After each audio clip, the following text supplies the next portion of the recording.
পশ্চিম মধ্য বঙ্গোপসাগর ও তৎসংলগ্ন দক্ষিণ পশ্চিম বঙ্গোপসাগর এলাকায় অবস্থানরত ঘূর্ণিঝড় মনহা আরো উত্তর উত্তর পশ্চিম দিয়ে অগ্রসর ও ঘনীভূত হয়ে প্রবল ঘূর্ণিঝড়ে পরিণত হয়েছে। ঘূর্ণিঝড়টি সন্ধ্যায় মঙ্গলবার ভারতের অন্ধ্রপ্রদেশ উপকূল দিয়ে অতিক্রম করবে। মঙ্গলবার আবহাওয়া অফিসের বিশেষ বিজ্ঞপ্তিতে ক্রমিক নম্বর ৯ এসব তথ্য জানানো হয়েছে।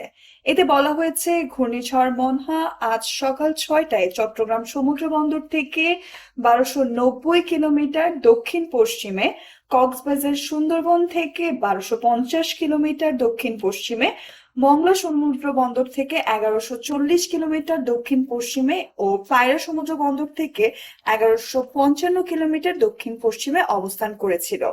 এটি আরো উত্তর উত্তর পশ্চিম দিয়ে অগ্রসর হয়ে আজ সন্ধ্যা অথবা রাত নাগাদ ভারতের অন্ধ্রপ্রদেশের উপকূলে অতিক্রম করতে পারে।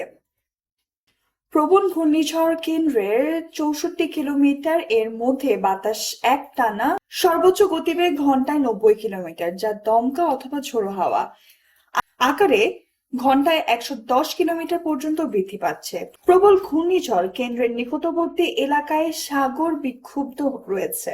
চট্টগ্রাম, কক্সবাজার, মংলা ও পায়রা সমুদ্র বন্দর সমূহকে ২ নম্বর, পুনরায় ২ নম্বর দূরবর্তী হুঁশিয়ার সংকেত দেখিয়ে যেতে বলা হয়েছে।